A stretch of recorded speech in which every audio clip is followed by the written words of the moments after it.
오늘 우리가 읽은 이 본문의 말씀에 대한 제목은 인간적인 실책에도 장래를 열어주심. 오늘 본문의 말씀에서 아브라함이 자신의 아내를 사례를 이제 누이라고 희생을 시키면서 누이라고 하면서 자신이 살아남기 위한 그런 방법을 취한 것. 자, 그럼에도 불구하고 아브라함의 그러한 어리석은 실책을 범했을지라도 하나님께서 아브라함에게 약속하신 그 하나님의 약속을 성취하시기 위해서 아브라함의 장래의 길을 열어주심을 우리가 말씀을 통해서 볼 수 있죠. 자, 그래서 오늘 우리가 이 말씀을 통해서 우리의 실천적인 삶 속에서 적용의 차원 속에서 비록 우리도 아브라함과 같이 어리석게 실책을 할 때가 있어요. 자, 그럼에도 하나님께서는 그런 나의 실수와 실책과 어리석음에도 불구하고 하나님께서 우리를 끝까지 지켜주시고 인도해 주시는 그런 하나님의 은혜를 우리가 이 본문의 말씀을 통해서 생각해 볼 수 있게 되어집니다. 오늘 우리가 읽은 이 본문의 말씀은 우리가 읽은 앞구절들의 말씀에서 하나님의 약속이 주어진 그런 축복의 사람이었어요. 아브라함이 하나님의 그 약속이 주어진 그런 축복의 사람이었고, 그리고 그는 선택받은 사람이었습니다. 뿐만 아니라 아브라함은 육신적인 한계가 있음에도 그의 나이가 75세임에도 불구하고 그는 하나님의 말씀을 따라간 그런 순종과 믿음의 사람이었다라는 것을 앞부분의 말씀을 통해서 알 수 있게 되어지죠. 성도 여러분, 우리는 어떻습니까? 우리 주변이나 어떤 날씨, 환경, 어떤 가족이나 혹은 나 자신의 어떤 변화나 어려움이 생기면 쉽게 하나님의 일에 대한 그런 우리에게 주어진 영적 책임을 쉽게 우리가 변경시키는 그러한 모습을 볼 수 있죠. 아브라함과 참 반대되어진 그런 우리의 연약한 모습을 우리가 볼 수 있다는 것이죠. 본문 읽었던 앞부분의 말씀 12장 4절 말씀을 우리가 한번 지난주에 보았던 말씀을 다시 한번 보겠습니다. 이 4절의 말씀에서 두 가지 모습을 우리가 볼 수 있죠. 그가 이제 하나님의 말씀을 따라갔고 곧 하나님의 말씀에 따라 순종했다라는 거예요. 그리고 이제 그의 나이가 75세였다라는 거예요. 75세임에도 불구하고 그의 어떤 본토, 고향, 친척, 아비집을 떠나서 육신적인 그런 이제까지 삶을 살아왔던 그 정들었던 모든 것을 이제 뒤로 하고 하나님의 말씀을 쫓아간 자, 그러한 아브라함의 모습을 우리가 이 말씀을 통해서 볼 수 있죠. 참 이 말씀 한 구절만 우리가 보더라도 아브라함은 하나님의 사람, 순종의 사람이었다라는 것을, 곧 믿음의 본을 보여주는 그러한 사람이었다라는 것을 우리가 알 수 있죠. 그러나 오늘 본문의 말씀은 이제 그런 아브라함의 그 모습, 자, 그런 모습과 정반대되어진 너무나 인간적인 모습을 우리가 본문의 말씀을 통해서 보게 되어지죠. 오늘 우리가 읽으니 우리에게 주어진 본문의 말씀을 읽고 우리가 아브라함의 그 행동에 대해서 한 가지, 어렵지 않게 한 가지 우리가 판단해 볼 수 있습니다. 그것은 바로 11절과 12절, 13절에서 보여주는 대로 아브라함은 자신이 애굽 땅에서 이제 살아남기 위해서 자신의 아내 사례를 자기 아내라 말하지 아니하고 누이라 말하게 하였다라는 거예요. 그래서 자신의 생명을 이제 보호하게 한, 그래서 자신의 부인보다는 자신만 이제 중심적으로 자기가 살아남기 위해서 자기 중심적으로 생각하는 정말로 이기적인 그런 아브라함의 모습을 우리가 말씀을 통해서 보게 되어지죠. 사랑하는 성도 여러분, 우리가 좀 냉철하게 생각을 하면 아브라함이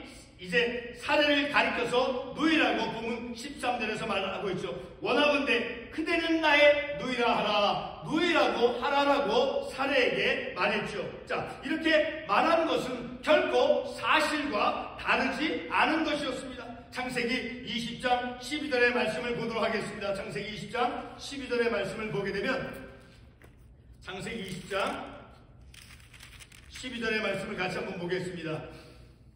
또 그는 정말로 나의 이복 누이로서 내 아내가 되었습니다. 자, 이복 누이였다라는 사실이죠. 자, 그런데 그런 누이를 이제 자기의 아내가 되었지만 다시 이제 이 아브라함은 그 아내를 사례를 이제 누이라고 말하게 하였던 것이죠. 아브라함의 아내 사레는 아브라함의 이복누이였다라는 것을 그 말씀을 통해서 알 수 있죠. 자, 그러나 그가 사레가 이복누이였지만 창세기 17장 19절의 말씀을 보게 되면, 자, 우리 창세기 17장 19절의 말씀을 같이 한번 보겠습니다. 하나님이 이르시되 아니라 내 아내 사라가 내게 아들을 낳으리니. 자, 사라를 가리켜서 하나님께서 구별시켜 주었어요. 너의 아내라, 내 아내 사라가, 이렇게 말씀하셨죠. 자, 하나님께서는 이 본문의 사례를 아브라함의 아내로서 분명히 구별하여 말씀해 주셨습니다.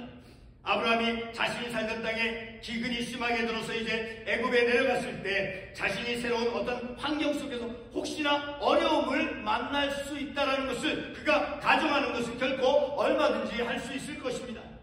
기근으로 인한 굶주림을 피해 애굽 땅으로 온 그 아브라함은 공국 속에 빠져 있음을 보여주고 있죠. 자, 그래서 본문 12절의 말씀을 보게 되면 애굽 사람이 그대를 볼 때 이르기를 이는 그의 아내라 하여 나는 죽이고 그대는 살리리. 자, 이렇게 새로운 환경, 애굽 땅에서 이제 그가 새로운 삶을 살기 시작할 때 그가 어떤 어려움에 빠질 수 있게 될 것이다 라고 하는 그런 가정을 그가 했다라는 것을, 얼마든지 그런 위험이 닥칠 거라고 하는 그런 가정을 그는 충분히 할 수도 있을 것입니다.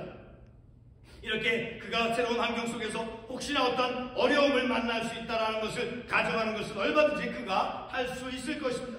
기근으로 인한 굶주림을 피해 애굽 땅으로 온 그 아브라함은 곤경 속에 그가 놓여져 있다는 것을 우리가 이 구절의 말씀을 통해서 생각해 볼 수 있죠. 공경 속에 아브라함은 이제 오직 자신만을 생각하고 부인 사레를 이제 애굽 사람에게 떠맡기는 그런 희생을 이제 결심했죠. 사랑하는 성도 여러분, 우리는 아브라함과 같은 그런 곤경의 상황 속에서 무엇을 택해야 하겠습니까? 아브라함이 본문 4절 말씀에서 여호와의 말씀을 따라갔고, 그리고 7절의 말씀에서 하나님께서 아브라함에게 약속의 말씀을 주신 곳에서 그가 제단을 쌓았습니다. 아브라함 참으로 믿음의 사람이었습니다. 그러나 아브라함은 자신의 삶이 그 존재하는 그 환경에 기근이라고 하는 그런 어려움이 찾아왔을 때 애굽에서 그가 선택한 것은 너무나도 인간적인 그런 방법이었다라는 것을 알 수 있죠. 자신의 그 부인마저도 하나님께서 아내라고 창세기 17장 19절 말씀에서 구별하여 말씀해 주셨음에도 불구하고 그는 자신의 사레를 누이라라고 자신의 아내를 부정하였다라는 거예요.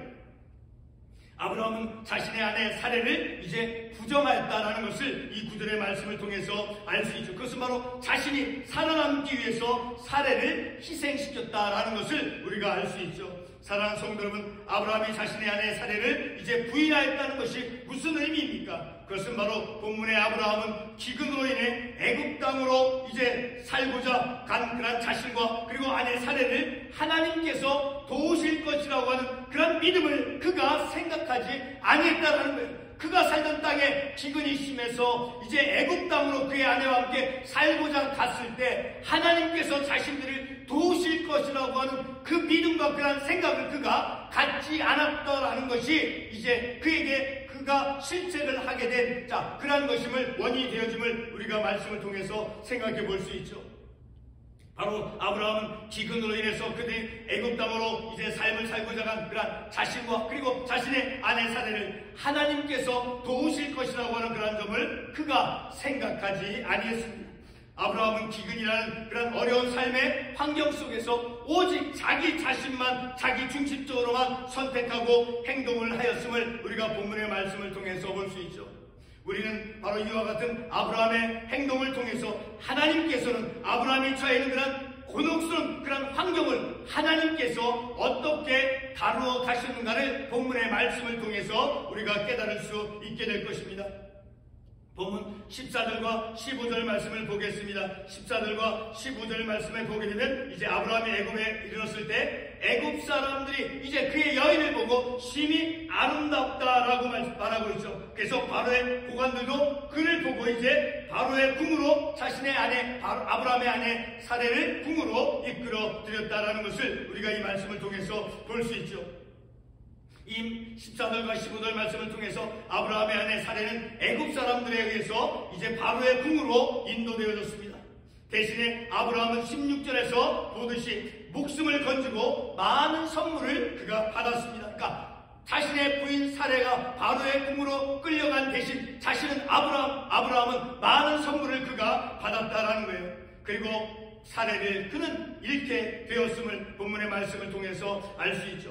지금까지 과정에서 아브라함은 하나님께 아무런 도움도 그가 요청하지 아니했습니다. 17절의 말씀을 보겠습니다. 17절에서 보게 되면 여호와께서 아브라함의 아내 사레의 일로 바로와 그 집에 큰 재앙을 내리시니라. 자, 바로 아브라함의 아내가 이제 바로의 궁으로 이끌려지고 인도되어졌을 때 하나님께서 그 아브라함의 아내 사레의 일로 해서 바로와 그의 집에 큰 재앙을 내리셨다라고 말씀하고 있습니다. 다시 말해서 이것은 바로 하나님의 간섭이다라는 것을 하나님께서 환경과 사람을 통해서 간섭을 하시고 있었다라는 것을 우리가 이 말씀을 통해서 알 수 있게 되어지는 것이죠.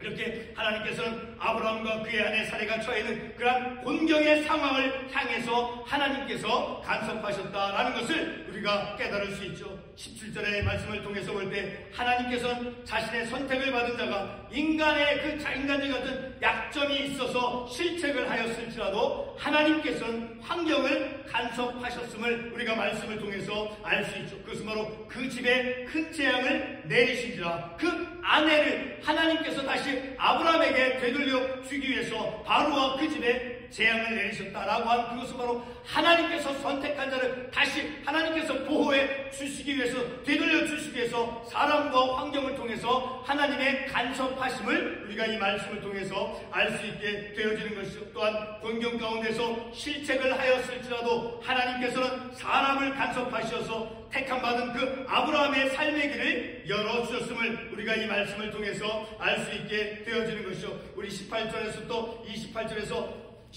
20절까지의 말씀이 어떤 내용입니까? 바로 그것은 바로 18절의 말씀을 보면 바로가 아브라함을 불렀습니다. 그래서 내가 어찌하여 그 내 아내라고 말하지 않냐고 누이라고 하였는가? 그래서 이제 너의 아내를 데려가라 라고 말하고 있죠. 그것은 바로 하나님께서 사람을 간섭하셔서 바로를 간섭해서 하나님께서 택한 자를 끝까지 하나님께서 실책을 범했음에도 하나님께서 사레와 아브라함을 보호해 주고 있음을 우리가 이 말씀을 통해서 알 수 있게 되어지는 것이죠. 19절 하반부의 말씀을 보게 되면 내 아내가 여기 있으니 이제 데려가라. 그리고 20절 말씀에서 보게 되면 이제 16절 말씀에 보게 되면 아브라함이 이제 바로로부터 어떤 가축을 받음을 통해서 후대를 받았죠. 그래서 그 후대를 선물로 받은 그 모든 가축들과 함께 사레와 함께 데려가라 라고 소유를 주어서 다시 돌아가도록 해주었죠. 이것이 바로 기근의 곤경으로부터 그리고 아내를 부정한 그런 실책의 현실로부터 하나님께서 아브라함에게 삶의 길을 열어주신 그런 증거의 말씀임을 우리가 말씀을 통해서 알 수 있게 되어지죠. 결론의 말씀으로 하나님께서는 아브라함이 실책을 범한 하나님께서는 그 아브라함이 실책을 범했을지라도 그런 실책을 범할 수 있는 어떤 잠재적인 그런 약점 그런 것을 가졌을지라도 하나님은 그를 선택하셨죠. 그리고 선택을 받으려도 자신의 약점으로 인해 인간적인 그러한 실수를 범한 그러한 아브라함을 하나님께서는 본문 앞부분에 있었던 12장 2절과 7절 말씀에서 약속하시는 것처럼 하나님께서 아브라함에게 약속하신 그 장래를 열어주신다라는 것을 우리가 이 말씀을 통해서 볼 수 있게 되어지죠. 하나님께서 아브라함에게 어떤 약속을 해주었습니까? 12장 2절 말씀에 보게 되면 내게 복을 주어 내 이름을 창대하게 하리니. 그리고 7절 말씀에서 아브라함에게 나타나 이르시되 내가 이 땅을 내 자손에게 주리라. 이름을 창대케 해주시고 이 땅을 하나님께서 허락해 주신다라고 하는 그런 하나님의 약속, 그 하나님께서 약속해 주신 그 약속을 성취해 나가기 위해서 하나님께서 그 아브라함에게 그 약속하신 그 장래를 계속해서 하나님께서 열어주시고 있음을 우리가 이 말씀을 통해서 알 수 있습니다. 분명한 인간적인 실책을 범했을지라도 하나님께서는 아브라함에게 주신 그 약속을 이루어 나가기 위해서 인간적인 실책에도 불구하고 아브라함의 장래의 길을 열어주신 하나님을 우리가 이 말씀을 통해서 볼 수 있다는 것이죠. 아브라함의 너무나도 인간적인 자기 중심적인 그런 실책을 범하였음에도 아브라함의 장래를 하나님께서는 열어주셨습니다. 하나님께서는 자신의 약속의 말씀을 약점이 있는 사람, 실책을 범하는 사람, 너무도 인간적인 사람, 그런 아브라함을 통해서 약속을 성취해 가심을 우리가 본문의 말씀을 통해서 깨닫는 것이죠. 우리의 인생도 때로는 너무나 인간적이며 그리고 약점으로 실책을 범하는 인생일지라도, 그리고 환경과 우리의 삶에서 우리가 어떤 곤경 가운데 있을 때 우리가 하나님께 도움을 구하지 못하는 그런 어리석음 가운데 있을지라도 하나님께서는 환경과 사람을 간섭하셔서 바로 우리의 장래의 길을 열어주시는 그러한 하나님이심임을 우리가 본문의 말씀을 통해서 깨닫는 것이죠. 기도하겠습니다.